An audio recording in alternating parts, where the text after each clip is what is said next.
This is Andy Bean, Stephen D. Yeah. Yeah. Yeah. We're We're here. doing that live now. Live at 5. Live at 5. Just need to turn the lights on. Oh. There we Yeah. go. Right. We're back in a moment for Live at 5 properly. Yeah. Yeah. All good.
I like the Spice Girls.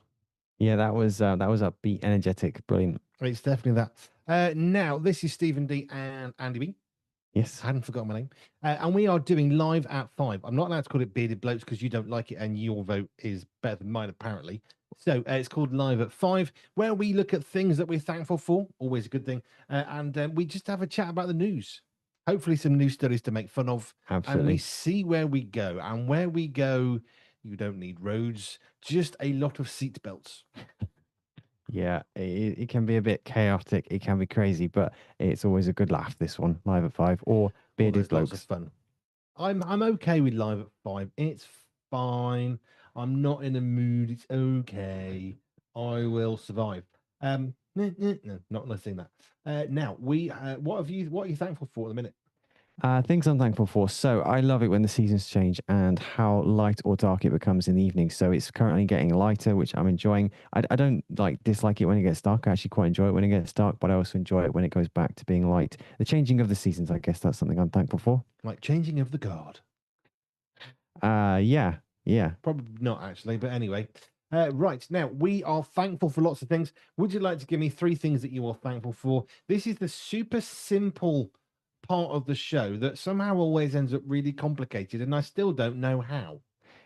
So far I've given one thing. Okay, we can do this. Yes, yes. 2 more things which I'm thankful for. So I mentioned the seasons. I'm also thankful for. I had some prepared before I came up. Excellent.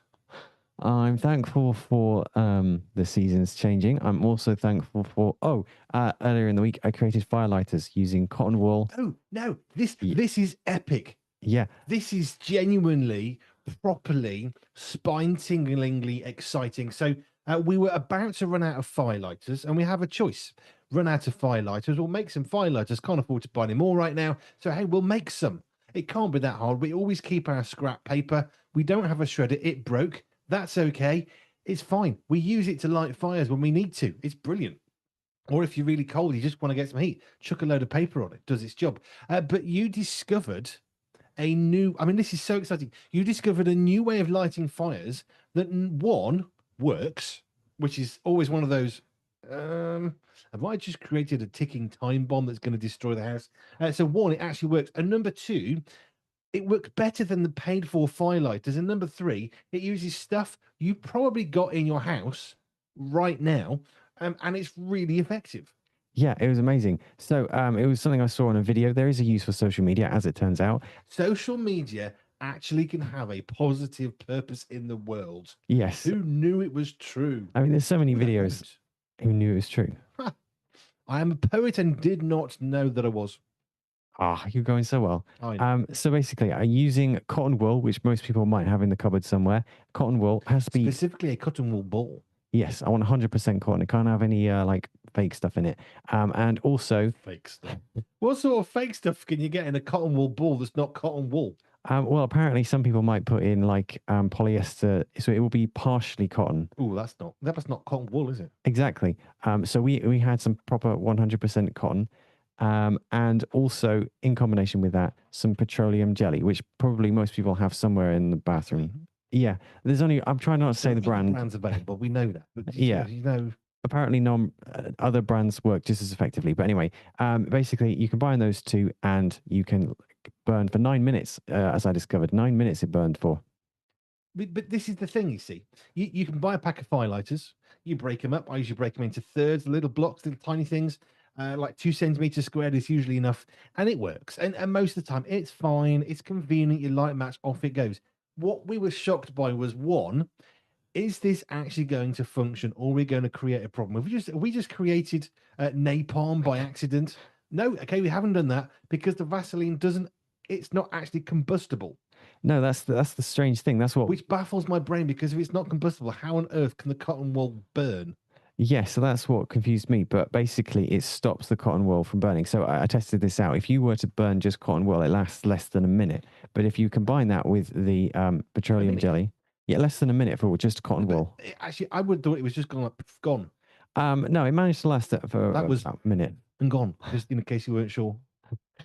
Yeah, so it didn't last long on its own. I mean, as you would expect. But combine that with the Vaseline, and you get 9 minutes of burn time, which is enough to light the kindling, which is enough to light what other fuels you might have on your coal fire. I presume this should work on a barbecue as well when it comes to the summer. I mean, it's going to work on anything. Yeah, presumably. It's one of those things where you know the logic is sound. Yeah. But then, is it actually going to work? Yeah. Because it just doesn't look like it should. How many DIY projects you see this video, they make it look really easy, and then you try it yourself and it doesn't work. Yes, add one plus the other, and then you can make a rocket out of a matchbox and a penknife. You know it's not true, but you're going to have a go anyway. Yeah, all sorts of projects, and it can be like recipes as well. They'll make it look really easy. You look at the product thinking, wow, that looks ace. You have a go yourself, and it never works out. But this one actually did work. Genuinely actually works, which is just, it is phenomenal.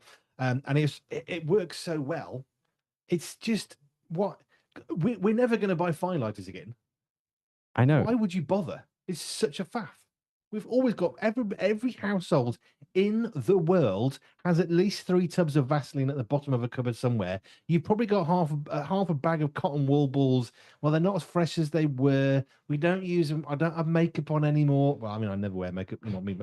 But so they're a bit old and dusty. We just leave. Maybe we'll find a use. Stephen D has now found a use for you for the really dirty Vaseline that you didn't want to throw away just in case because you dropped some brick in there because you were using it on something you probably shouldn't have been to make a wool work. And you can use that with a coat. It's honestly, it's astounding. I know. It is a life-changing event. I mean, I might not go that far, but it was really cool. You see, I would, because it was just brilliant. Yeah. It's great. Peter is thankful today for half a tin of baked beans that was in the fridge, and I didn't have to open the tin, just put it in the microwave. I have some real serious health and safety issues here. 1, you should never ever put a tin with food in a fridge. 2, you should never put a tin into a microwave. That's really dangerous. I hope, Peter, you will clarify for us that it wasn't actually the metallic tin that you're just referring to it in a whimsical way. Please tell me you didn't have a tin of beans in a fridge and the tin did not then go into the microwave and blow up the house. I presume it means half a tin in the sense that it's like a measurement, isn't it? Rather than saying 200 grams. I hope so, but you don't know. We don't actually know. Peter, please clarify that you haven't been putting metallic objects in the, the microwave, because that's really dangerous.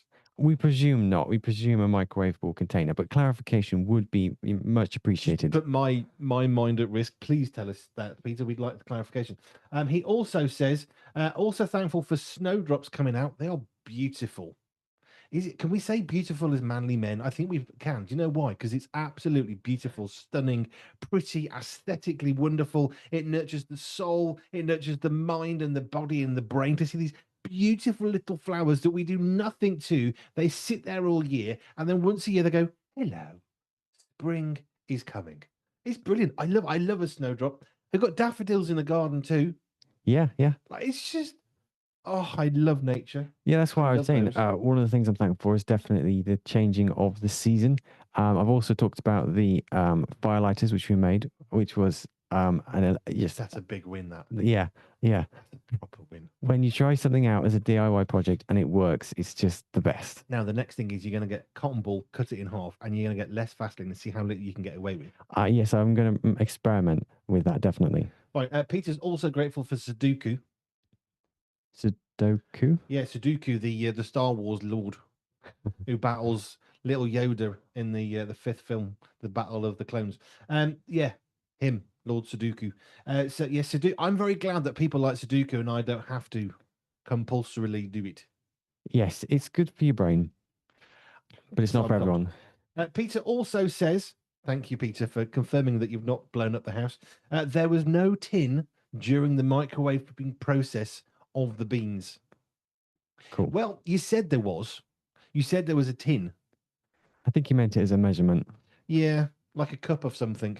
Half a cup. You don't actually put a cup in the microwave per se. But half a cup in the microwave isn't likely to make it go sparky and boomy. No. Well, unless it's not, I suppose arguably you could have a metal cup. I can hear people who work in the fire and rescue services thinking, no, please, under no circumstances put any metal in your microwave. If you buy a microwave, all right, and it's got a special metallic grill thing, that's because that metal's okay. And it's fine because they've made it to be fine. But follow the maker's instructions. That is always. And with your microwave. Yeah, preach it. Always. So that's things that Nathan's thankful for. Amazing music. Peter is thankful for half a tin of beans didn't have to open. There wasn't actually a tin of beans. It wasn't half a tin of beans. It was half a tin as a measurement of a tin of beans that has nothing to do with tin because now it's in a safe container. Good to know. That might be a new way of baking a cake.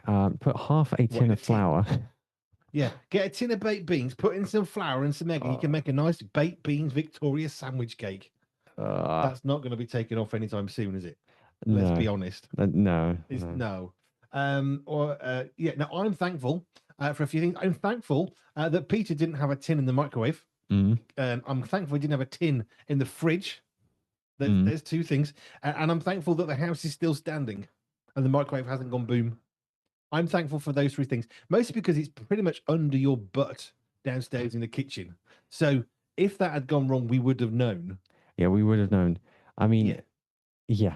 we So, we would have known. you know, it's funny. We always talk about things we're grateful for happening. We don't often talk about the things we're grateful for not happening. We could go on and on with that kind of I'm list. thankful that I'm not dead from a microwave metallic related incident. Yeah, I mean, how many close calls have happened within a given week? If you think about it, how many bad things don't happen as opposed to the number of things that do go wrong? I mean, it's a bit philosophical, but I was just thinking out loud. Let's all for Friday afternoon. Unless you're in Montana, sorry, it's a good morning, and that's just deep for your morning coffee thoughts. Right now, we think about things we're thankful for. We also consider news. Yes, we do. So if you want to let us know what you are thankful for, you can do. You can do that on the socials, Facebook, Instagram, and X. You need the handle at Pure247Radio. Pure247Radio. You can find a happy hot air balloon. You can just comment on there. You can also use the message function in the app. Hit the message button. It sends me an email, or you can email an email to hello@pure247radio.org. Hello@pure247radio.org. Excellent. Should we jump into some studies? I think that's probably worthwhile. So we've got some AI I've studies just here. noticed Yeah. Dan's busy driving in a car. Yeah. Andy Brown is busy. We've just got through three things we're thankful for without any complications, confusions, or confiscations Interesting. in less than 15 minutes. That is very true. Actually, no, I've only No said two tangents. things. You see, I've isolated the problem. The problem is the presenters group, specifically Dan Rouse and Andy Brown. That is an interesting, yes. I know they're both busy at the moment, but yes, is that why? Maybe. It's an interesting coincidence, isn't it? Quite the coincidence. So did you want to jump into a study to do with AI? Yeah. Okay, I've got two here. Both where people have relied upon AI and it has backfired, shall we say. So so apparently this already. let me get this right. I think it's in Denmark, somewhere in the world. A couple got married, but they wrote their vows using artificial intelligence. I talked about this earlier on today when I was on the wake up call. These people wrote their vows using artificial intelligence, and because it lacked certain legal wording, this was not actually valid vows. So it meant that afterwards they realized this wasn't a legal marriage in this particular country, which I'm trying to find in front of me. Okay. And there's a similar story to that because AI was used to write passwords, AI generated passwords. But what someone discovered is out of 50 attempts for different passwords, they only got 23 that were different. So it was generating a lot of the same passwords. Can I go to the really irritating password issue?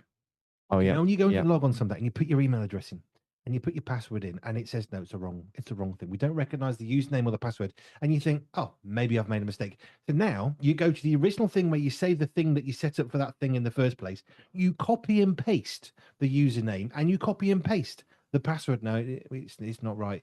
And then you think, well, perhaps I put a space that was left from the first time it failed. So now you make sure on the username on the account thing, you make sure the whole thing is selected and you make sure there's no additional spaces from the document you're copying from. You copy and paste. No, don't know that.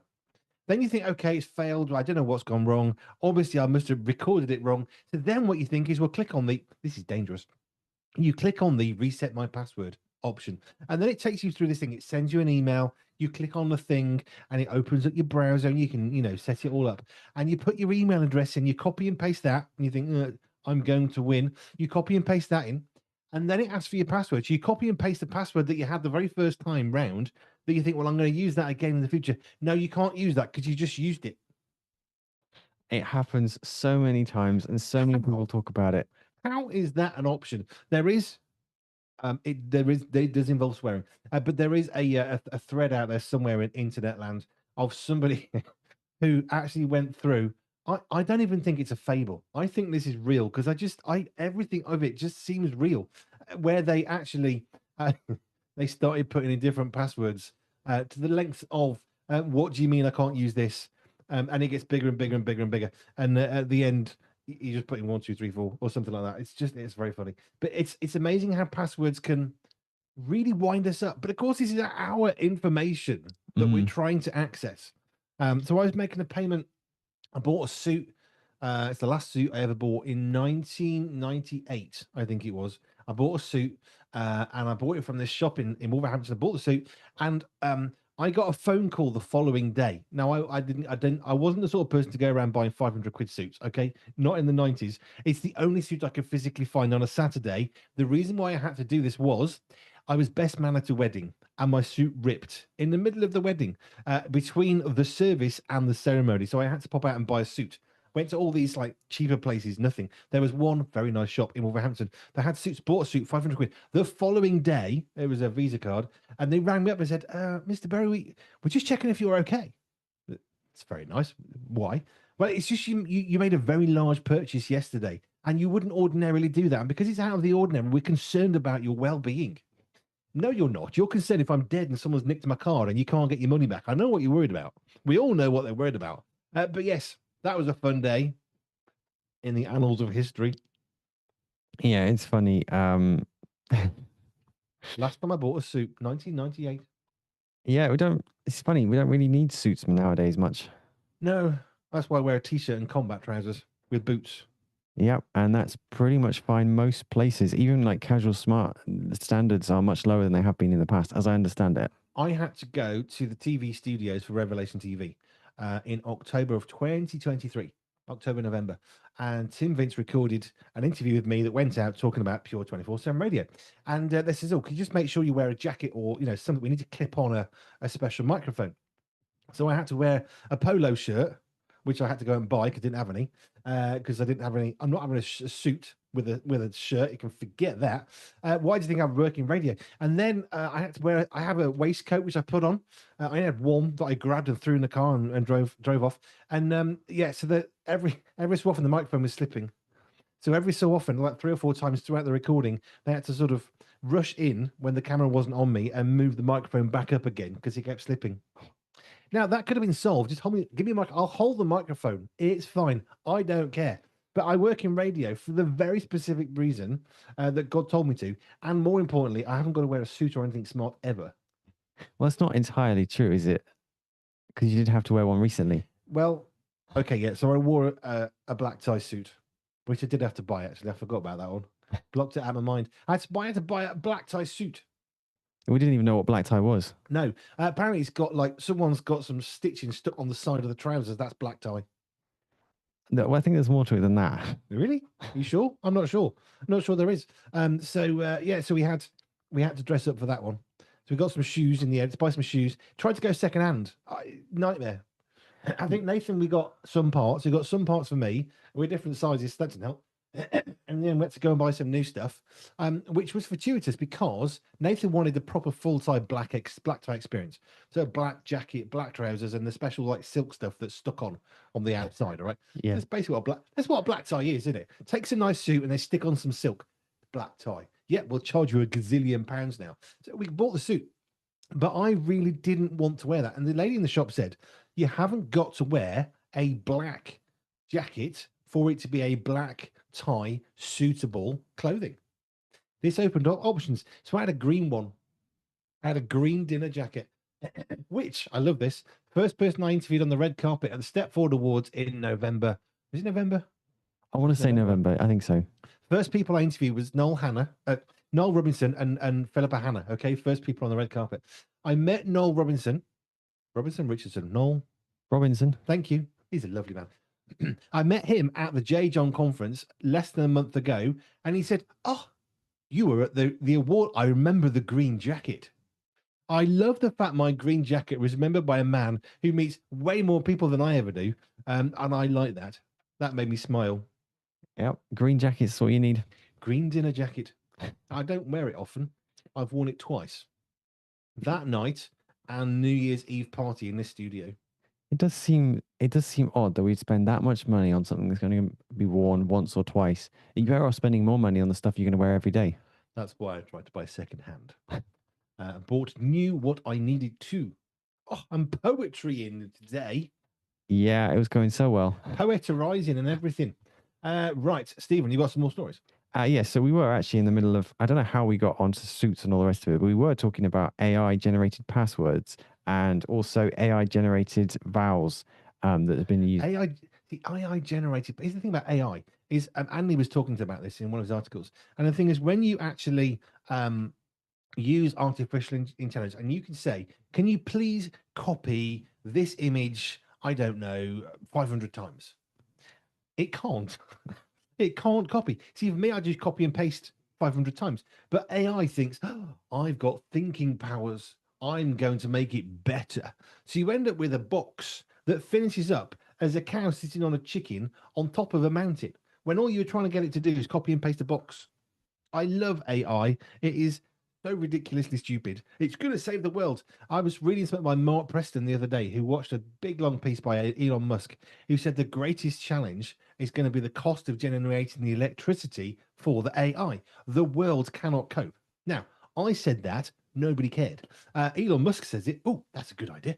So basically, it says there's a race for space now. It will be cheaper to generate power stations in space outside of the Earth's atmosphere to generate the volume of electricity that we require for AI to be able to function at all. Interesting. It's a bit like a car that does a quarter of a mile a gallon, and you're trying to go from one end of Russia to the other on a tank of fuel. You ain't never going to get there unless that tank is a tanker connected to an oil refinery. So that was what I was reading. Mark Preston was just giving a little précis of what Elon Musk had said. I've been saying that for years. Well, I've been saying to my family for a few months. But apparently Elon Musk thinks it too. So hey, They're going to make electricity in space. yes, it's apparently cheaper. How are they doing that? Well, it won't be anything dangerous. We've all seen the movies. We know it's safe. They're just going to stick a nuclear reactor in a spaceship, fly it out to space, and it won't cause a problem. Well, how are we getting the electricity back down to Earth? You don't. The AI stuff is based in space. Because the big problem with Oh. AI is it gets very, very hot. And of course, the one advantage of space is it is beyond extremely cold.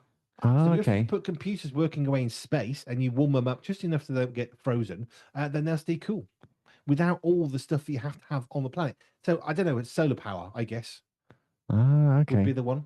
Probably not a nuclear powered reactor in space. That would be beyond moronic. But yes, solar power. And the problem is they have to cool. So a lot of the electricity isn't paying so much for the computer power, it's to keep them cool from melting. So if Ah, you take away the problem with the heat, which is why we use water to cool stuff, water cooled computers have been around for quite a while.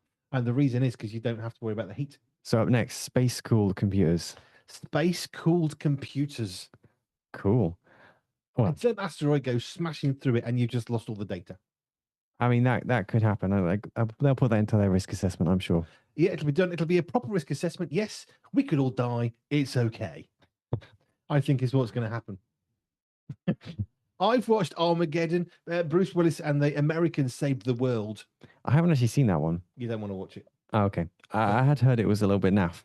I would say it is one of the most singularly compressed cheese fests on the planet. Okay. Okay. Where these misfit bunch of oil drillers they hop into a spaceship, they go up to this asteroid, and they blow it up in the most American way possible. Of course. It had to be Bruce Willis that saved the day. So it makes me laugh because wow, quite frankly. I don't mean it might be a spoiler to the film, but does the asteroid actually hit Earth? Well, yes and no.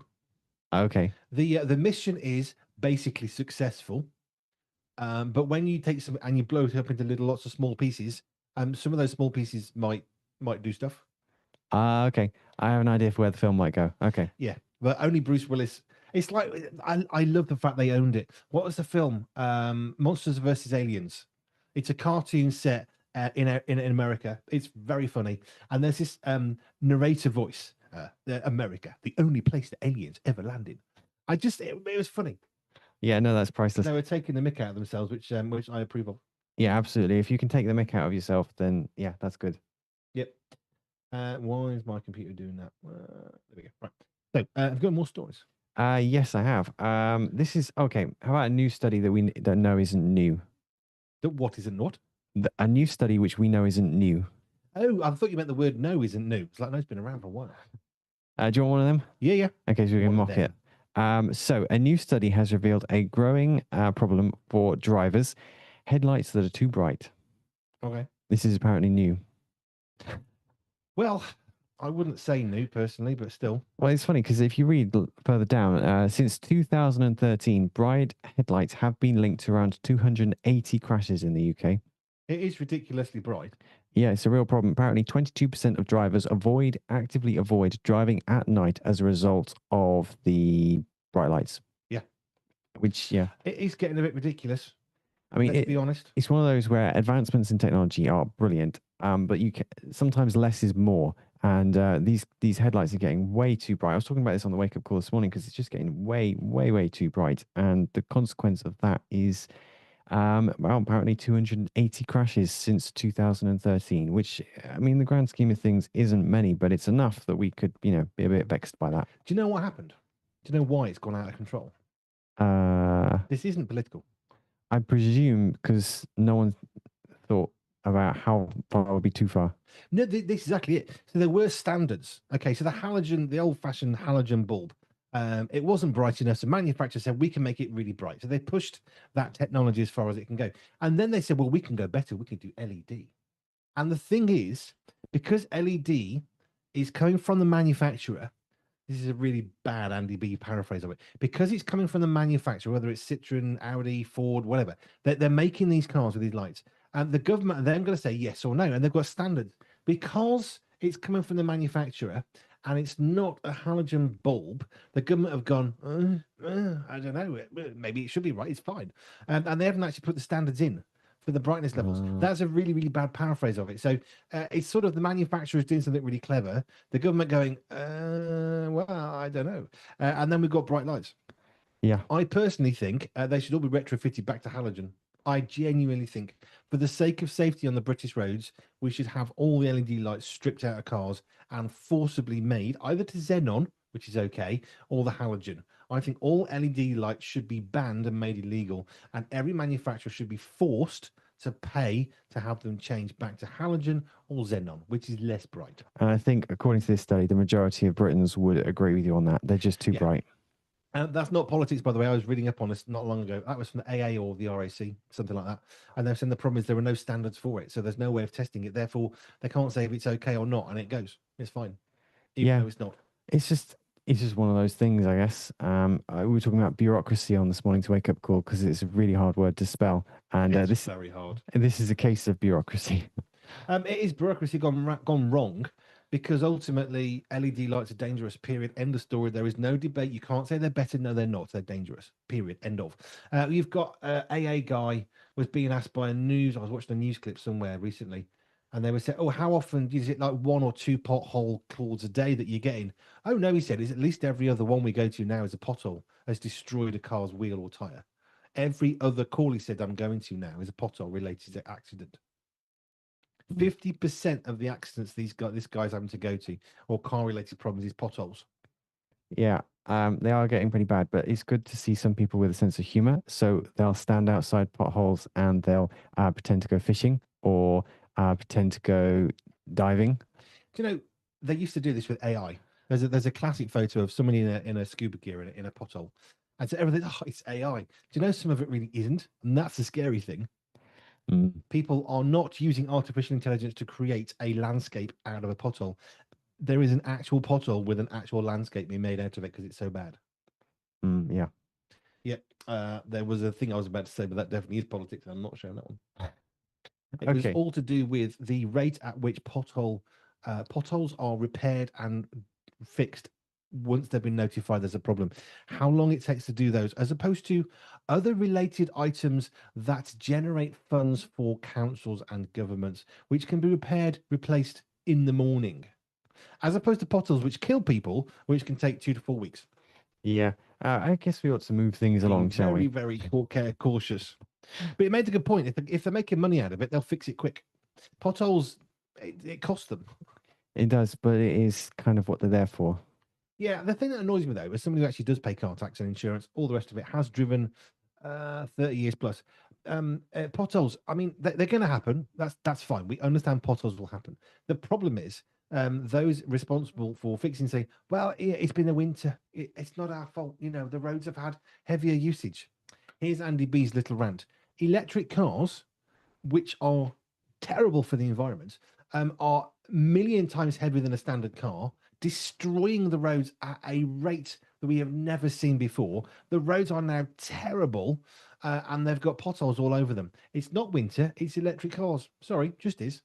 That's why, just by the way, have you seen car parks recently? You go to a car park, no electric vehicles over 2 ton.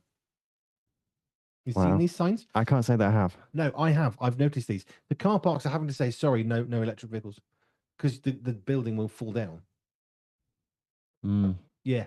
So there you go. Electric vehicles are not good for the environment. Sorry to tell you that. They're just not.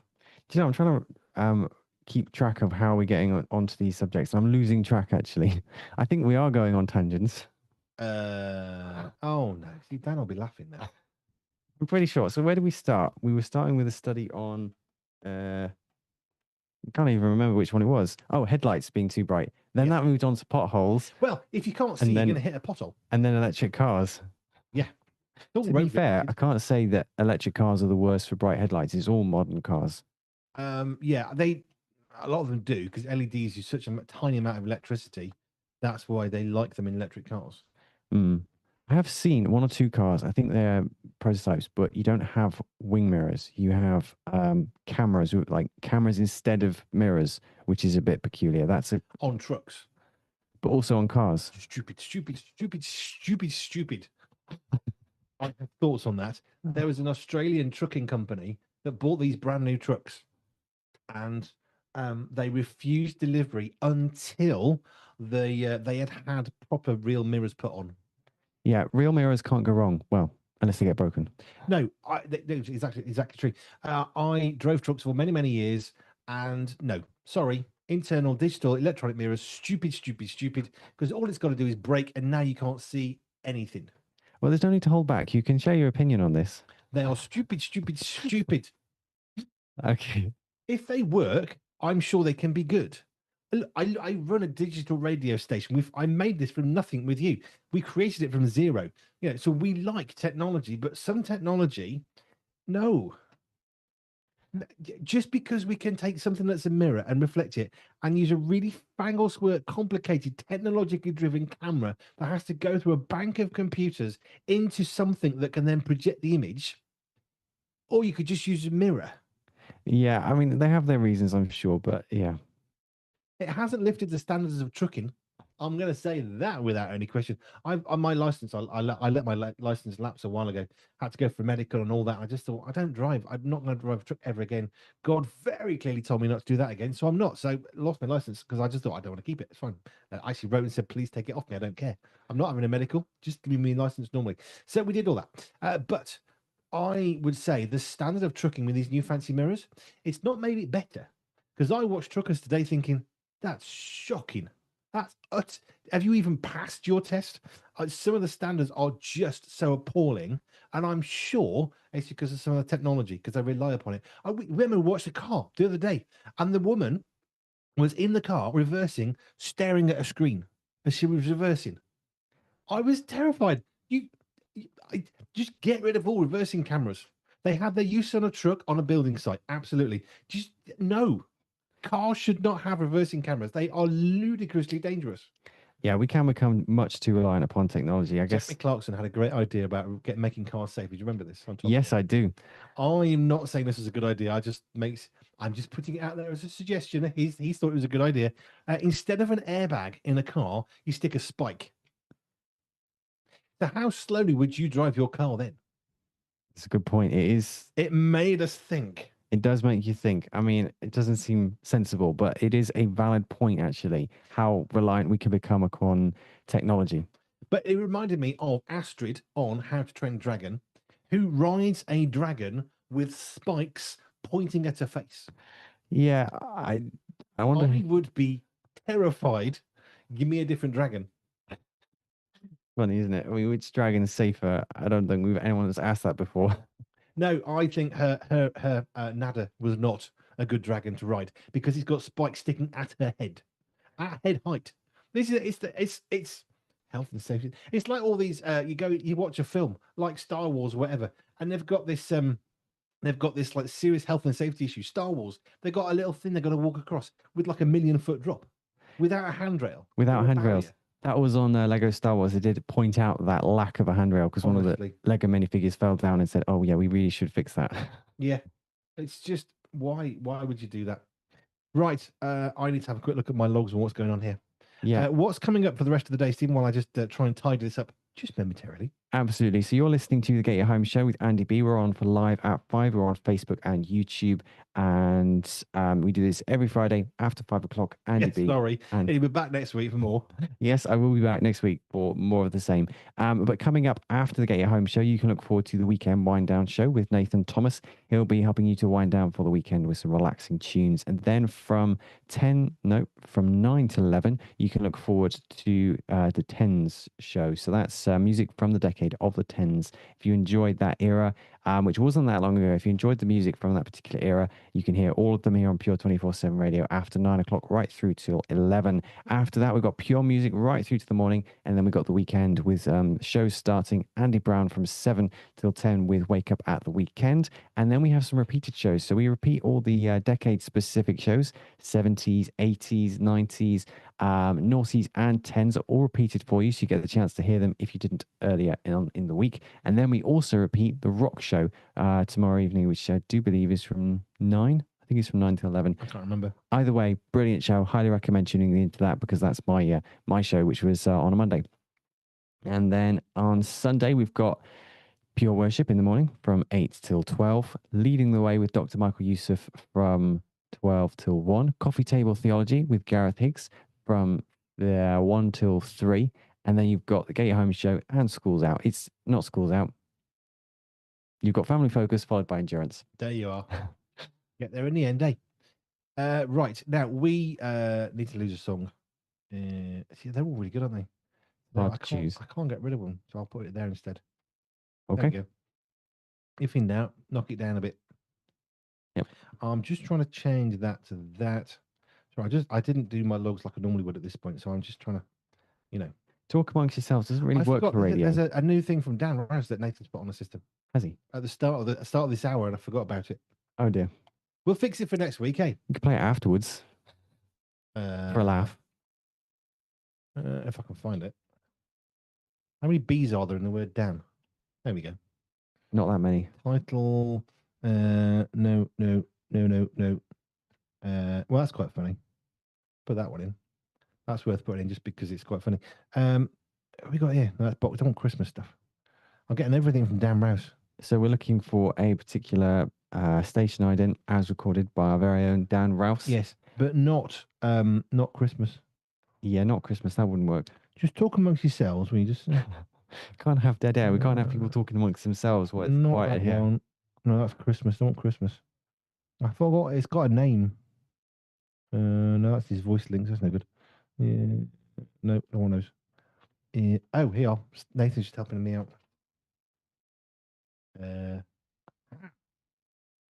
All right. Right, we have two. I'm going to play these at the end of the hour just because why not? Exactly. Why not? To be honest. So, okay, this doesn't work at all now, but anyway. Righty ho. So we're going to play some more music now. Thank you, Stephen D. Thank you. 3 things you're thankful for, super simple, quick. I'm thankful for the seasons changing. I'm thankful for the daffodils coming up and the snowdrops. I'm thankful for Nathan stepping in and saying, search for this one. I'm thankful for Dan coming up with the idea and Andy Brown, who seems to be the ident king. He is, yeah. Just comes up with utter nonsensical ones, and we all go, I could that. Right. Thank you, Stephen. I will let you go. We're going to go to some more music now, starting with the Kaiser Chiefs. Good, that one. It is. It's really upbeat. That's a good one, I know. Yeah. And that one. Yeah. And that one. Yeah. Good tunes in it before now and 6. Right. Thank you, everybody on the land of the internet. We will see you soon. And I'm not going anywhere. Stephen is. Yes.